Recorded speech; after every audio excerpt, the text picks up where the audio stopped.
So I think your work, etc. should not be directed at me.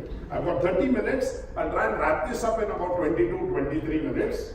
And then I'd love to have a question answer session with you. Unfortunately, I'm not staying behind. I've got another assignment tomorrow morning somewhere in Orissa. But my colleagues are here. Our head of engineering, Yogesh, is here. Nikhil is here. So, and I'd love to meet each of you in your environment, not to sell you, but to talk about technology and how we could build reliable machines. So, for the past 3 years or so, I've only been traveling across, moving from legacy maintenance to trying to bring cutting edge technology to maintenance. And I hear the word IIOT. I've spoken at a few sessions. We talk about smart manufacturing. India's top 5, 6 manufacturing houses also believe that they are going to create smart factories. And just to set the context of this talk, 2 weeks ago, the chief digital officer of one of India's biggest houses said, Uday, you are here, nick of time. We are all going for smart. We have almost chosen the technology. Now you go to the plant and see how this fits in with what we are planning. So I took the flight next morning, landed there, meeting with head of engineering. He says, boss, मुझे maintenance के लिए पैसा नहीं मिलता है. What the hell am I going to talk about IoT? And this really is the landscape across most of our. So I don't want to say that this is what it is, but this is a fair indicator of where we are going. I was also doing a project with one of the biggest bearing manufacturers, and they had an issue that they wanted IoT to tell them when the races that they are producing went out of tolerance, so that they could catch it at the first stage and then go back, etc., etc. And most of the times it was a chattering spindle. So we did a project, invested a lot of money, they paid for it fortunately. And at the end of the day, the guy looks and says, "Bas isme to mera 3% rejection is tolerable. So why do I go in for IoT?" So that really is the confusion here. So my brief today, or my passion today, is how to make machines reliable. What can we do to extend mean time between overhauls? How can we say that I know this bearing is going to fail in a couple of months? And I simply believe that once we have reliable machines, manufacturing can become smart, costs can come down, and eventually that will fuel our passion to connect machines that continuously run to the net. So, what is the point of having dead people in kiddie parties? And finally, if that cannot be done sensibly, we are not making any progress with our smart factories. I also need to set a perspective to say that most of the landscape today in manufacturing is on brownfield projects. So it's good to say that when I build my new factory, my machines will be smart. I'm going back to say, can we do anything about brownfield projects, which is really what 95% of the machines today are. So how can we make these machines smart? How can these machines tell us well in advance that I need care, please look after me, and that there is something going wrong. So maintenance 4.0 in this industrial era is something that we'll talk about today. So I said there's been little or no focus on maintenance when we talk of IoT. We are only talking of manufacturing. We are talking of driverless cars, maybe planes that don't need pilots. And planes that don't need pilots, you could ask some of the airlines today that even with pilots, those planes keep coming down. So that's another story altogether. So greenfield or brownfield, I think smart manufacturing requires reliable machines.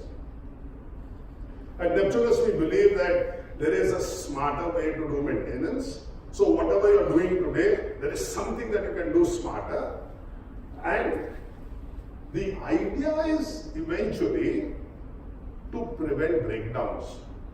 So how many of you here are from the maintenance side of industry? So what do you understand by breakdowns? It's a loss. Sudden stoppage, random stoppages. So in my mind, I'm saying that a breakdown is when a machine operates out of its tight tolerances. It need not stop. It is using more resources than it is supposed to. So power consumption, fuel consumption, material consumption, operator intervention, and of course when it suffers random and unplanned breakdown. So stoppages. So all this I would put that in the bigger basket of maintenance, breakdowns. Eventually, I think all of us, whether you're in manufacturing or maintenance, need to sleep peacefully at night. And a bigger impact of smart maintenance is, in my mind, a huge impact on the environment. So, the 4 or 5 basic elements of smart maintenance, you start by data sensing. These are the sensors that are actually taking data from the machines. Then the acquisition part of it. You come to the edge gateway, the cloud, and the data analytics part of it. So what we are doing today is focusing on the sensing part of it. I think the data acquisition, cloud, etc. is more or less straightforward. And we are now setting up our own lab. So we are an SME, our resources are limited, but we are setting up our own data center to see how we could actually work on fine-tuning our algorithms even further to do some pinpoint troubleshooting, as I'll come to in my talk later. So today's methods. So apart from these, is there anything else that you use to monitor the condition of your machines? Gentlemen, ladies who put up your hand. Anything other than linear vibrations, thermography, boroscope, some pressure temperature measurements? Anything else that you are employing in your factories to monitor health of machines? So this pretty much is what was done 30 years ago. This is pretty much what was being carried out with portable equipment. Today the software has more or less been increased, but the dependency on expert people to analyze that data still is a big issue. And out of the maintenance guys, how many of you have got online condition monitoring systems? These are mainly once in a few days, once in a few weeks. Anybody who has online systems? You do. And what sort of online systems? Basically, vibration monitoring, temperature monitoring. So vibration, you've got vibration sensors mounted. Absolutely. Okay. And what percentage of your equipment is covered by that? Not more than 10%. And you've been able to avoid failures in your machines with this? Yes. Great. I'll talk about the last part of the last point here, which is the lube oil analysis, or the lube oil or the lubricant in your equipment, because staggeringly 54% of all machinery breakdown in any plant is a result of poor lubrication and poor oil in the system. once again, how many of you regularly monitor the health of the oil in your equipment, machines? Okay, what's the frequency, sir? We have, depending on the type of the oil or the grease. Okay. Some place we have 6 months, Okay. 1 year, 2 year to 5 years. Okay. So every 5 years. It is a grease which is Okay. there. And how often do you go for a health checkup, sir? It's an online system. No, you personally? It goes 6 months. Every 6 weeks. Okay.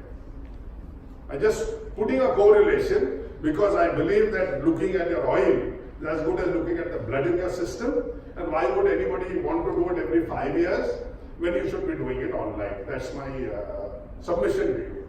So today's challenges with today's methods, they are inadequate. They are complex depending on people's skills. They are catching cancer at stage 3 and 4 and not at stage 0. And so really, how much of your mean time between overalls can be extended? And breakdown still occurs, system is not foolproof.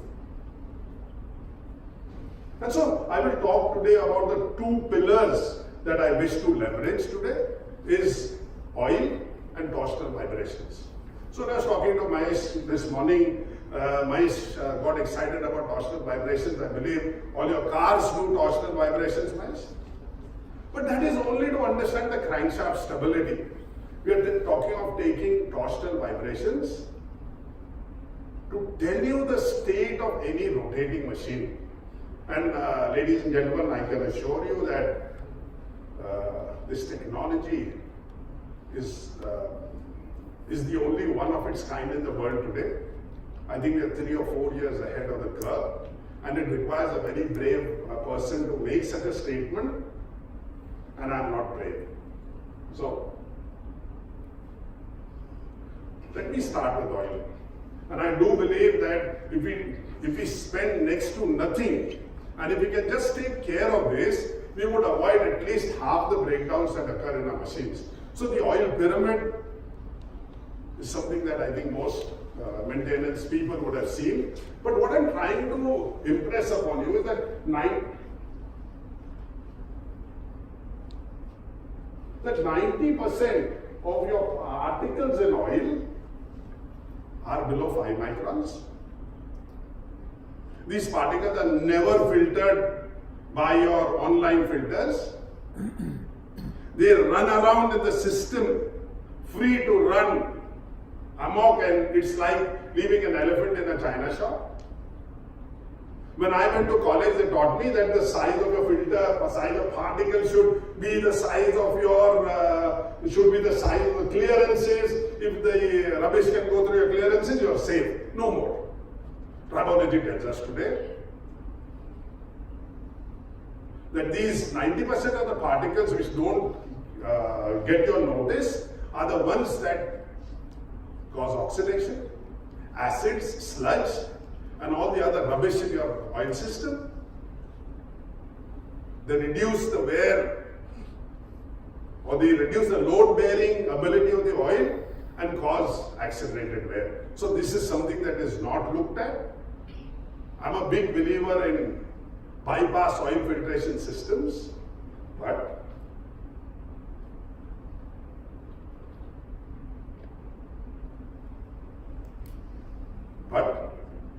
there is no point in putting high-end offline oil filtration systems if you cannot measure what you want to monitor. So, technology today is available, and we've sold hundreds of these in industry today, where one sensor in your oil system is able to give you a full spectrum, holistic condition of your oil, starting with your TAN number, TBN number, wear particles, oil, dilution, etc.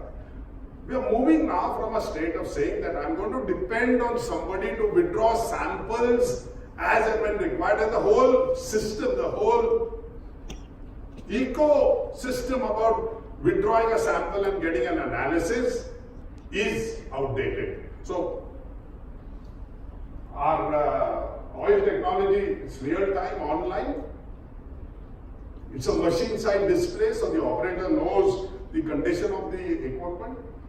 It gives you an early warning. It predicts the life of the oil. It tells you that at the current rate of deterioration, your oil has another 60 days, 40 days, 30 days, and it will also give you an alarm in case there's a sudden deterioration in the oil. So, ladies and gentlemen, something that I'd like you to focus on is how you are going to manage the lubricants within your machine, whether it's a hydraulic system or a machine by itself. Again, traffic light, this by the machine, and detailed analysis as you can get it onto a remote site. Enhanced machine reliability, increases MDBO, reduces cost for the wind turbine guys. How much does it cost you to change oil? But just the labor to get a drum of oil to a remote site, take it on top, change that, and dispose of that used oil. If I could replace that by a system that tells you that I need to do that 30 days from today, and it's really not necessary now to do it as per what the manufacturer tells you, the whole idea is to be able to predict how this machine is, and great tool to tell you the internal condition of your machine. I also want to leave you with one thought here, that if you leave or if you control the oil in your system from a NAS 12 to a NAS 6 level, and I'm happy to share this research data, you're increasing the life of your oil, of your equipment by a factor of 2 to 3 times just by doing a NAS 12 to NAS 6. I talk about torsional vibration analysis. So, vibration analysis today is linear. It could be wireless or wired. It could be one-axis, triaxial. Software has evolved. But you still need somebody to go around and take those measurements. Specialized job. Each company has maybe a couple of people who are vibration experts. These go on vacation, your CBM goes on vacation. If this guy leaves, still another guy comes, your CBM takes a backseat. And of course, I call it detection of cancer at stage 3. Torsional vibrations. So, torsional vibrations is studying the speed variations of a rotating shaft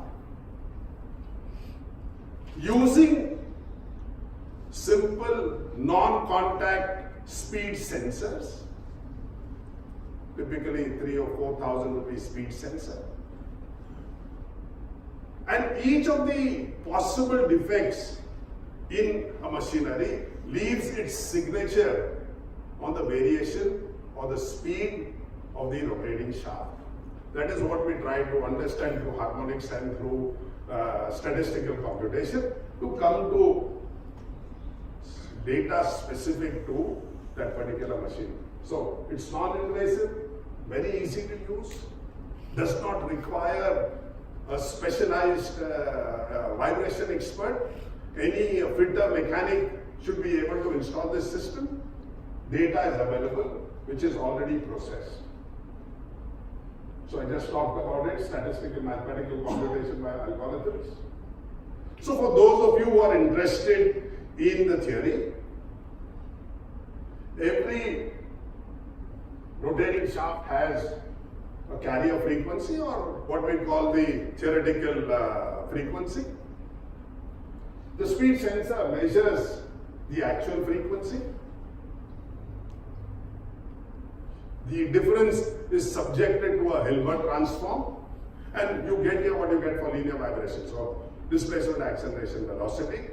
And this is where our IP is in computation of statistical moments, mean, variance, kurtosis, to give you some indicators of machine health. So I'll just quickly go through what these indicators are.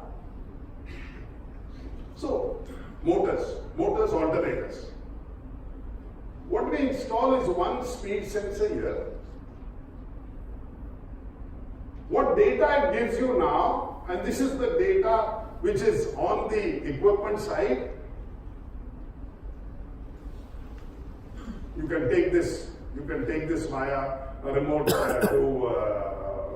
data center, your remote monitoring, but it gives you the stability of the shaft. It tells you the mechanical stresses on the system itself. It tells you the electromagnetic stress on the motor. So electromagnetic stress is under voltage currents, circulating currents. The mechanical stresses talk about air gaps, stresses at the foundation. It could be induced stresses as well.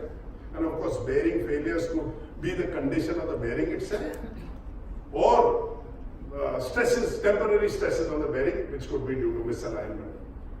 We are saying that these indicators are at least 3 months, 4 months before linear vibrations can actually detect it.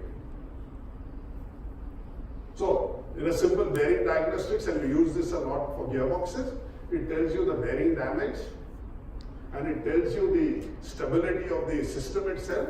So, stability and damage are two different things. So, if you've got extreme stresses, moments on the shaft, that will show itself as in stability. It gives you an alert. And once again, this still tells you that you've got a couple of months before you can actually plan your maintenance. For gearboxes, we've got mechanical stresses, stability, and damage to the shaft. Again, one speed sensor on each of the input and output shafts. Not many of you would be interested in the torque, but by having two sensors and actually measuring the displacement or the phase shift, you could deduce the torque, both static as well as dynamic torque. And of course, from there, the power of the shaft. How many of you are interested in engines? Otherwise, I'll skip this slide. Interested, not interested? Okay, so very quickly, diesel engines, gas engines, turbines, one speed sensor on the flywheel, one speed sensor for TDC, two sensors on the engine. I could give you data on the mechanical health, the overall mechanical health of the engine, the operating efficiency, which is really very closely related to fuel efficiency, the mechanical stresses on the crank, the condition of the mounts at your foundation bolts. We've got the torsional angle, the twist, the accelerated twist on the crank, and of course the power balance if you've got a V-shaped engine. Further, sir, on each specific cylinder, we could diagnose whether there's a compression issue, a fuel injection issue, a timing issue, a misfiring issue, or a friction issue. So the idea is that the tool by itself is extremely powerful. The tool by itself has several applications.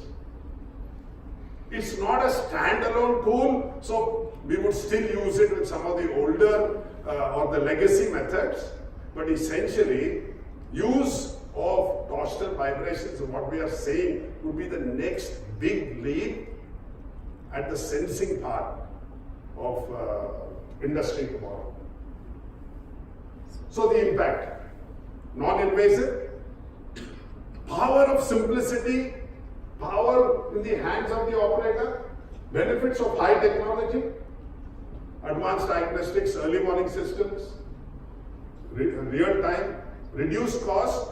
We could even reduce costs cheaper than your online vibration monitoring systems. And of course, fully connectable to the smart factories of tomorrow. Applications, conveyor belts, anything that rotates. So I've just put in a few things here. Compressors, pumps, motors, alternators, large conveyor belts where the speed is so slow that normal vibration analysis doesn't work. As long as anything rotates at any RPM, we are okay to diagnose it. Once again, let me talk here that before we get into the IoT bandwagon, maybe it's time to look at machine reliability as the first step. First step of smart factories. Two pillars I talked about: oil management and torsional vibrations as the tool for tomorrow. I'd be happy to have a chat with any of you, visit you. The experience of Gemba is very powerful. So those of you who work with the Japanese, Gemba is somebody who's actually been on site to talk to machines, experience credentials. And finally, I'll leave you with my vision. So normally maintenance is done when you start here, manufacturer recommended hours come here, then you invest some money in maintenance, the curve comes down here, these are the mean time between overalls. I do believe that there's a smarter way to maintain your equipment. One is small, continual improvement measures. This is what Neptunus talks and works about. So we are doing this with several industries. Currently we are the technology has been accepted by the Navy, it's been accepted by the government of Qatar, a large number of industries here. Tomorrow I'm speaking at cluster heads of the Aditya Birla Group somewhere in Sambalpur, talking about this technology and its application. So, ladies and gentlemen, this is the vision, how you could make smart factories by smarter maintenance, reliable machines. Thank you very much. I think I've got 4 more minutes for questions. Any questions? Sir. When we are capturing the data, what kind of sampling frequency and pulling frequency when we say it's a real time? So sampling frequency could depend on your needs. So this equipment requires 15 seconds to pull data. Then it analyzes the data for the next 30 seconds. So my cycle is 45 seconds. So I could pull data every 45 seconds. But it really depends on the need. I would think that once every hour, depending on the criticality of the equipment, but that's for you to decide. The equipment is completely, you can set it up to your requirements. Same can be applicable for CNC machine? Absolutely. Sir.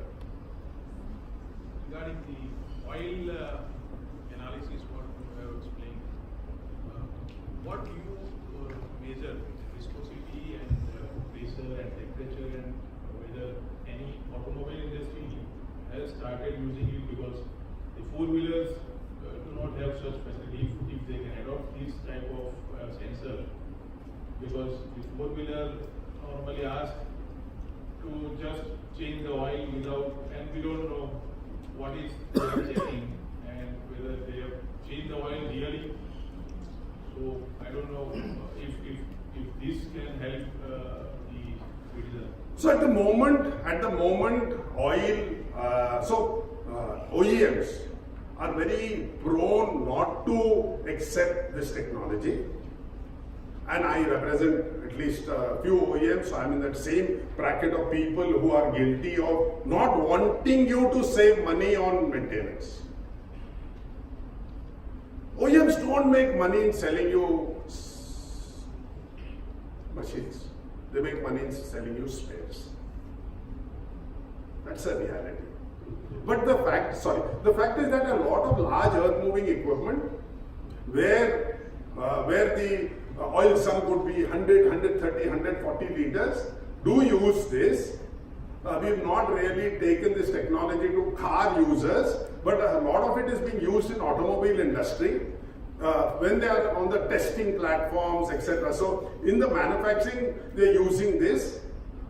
On the cars themselves, not as yet, but I would be happy to fit one free of cost on yours. If you're really making the smart maintenance, Sorry. so you talked about the smart maintenance into this. If you are practicing smart maintenance in our day-to-day activities, then does the necessity of IoT come into play? Yes. So I think the answer is yes. For one simple reason that, see, traditionally maintenance is only what it is today. I think we still don't have enough tools to go into predictive mode. So once we are able to predict that this is going to happen to my machine most likely in 3 months' time, that is when you'll start reaping the benefits. The other benefit is, and this is very quickly, so intervals between overalls are decided by manufacturers. Unfortunately, manufacturers are not the right people to decide overall intervals. They have no experience of field data. They do field trials, but they don't know. So they give you a very conservative approach. The normal maintenance guy says that if it is 8,000 hours, let me do it at 8,500 hours at the most, because if this machine breaks down, it's my neck. So the answer is, even if you're doing maintenance, I think there is enough technology today to help you to do a better job. So my theme, like I said, there's a better way to do maintenance. Whether you want to take this IoT to a central platform in your factory, or you want this data to travel 10,000 miles to your head office, that's a corporate call. But if you were to sit here and you were to monitor it, even that is IoT, in my mind. Thank you.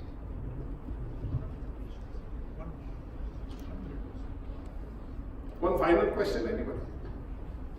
Sir.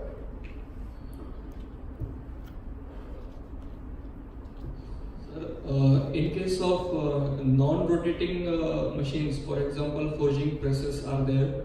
So in there, how you deal with predictive maintenance? I'm ignorant about it. So I focus on 95% of the machinery that rotates. I know there's a big pain there, but I'm the wrong person and I don't even want to pretend I know.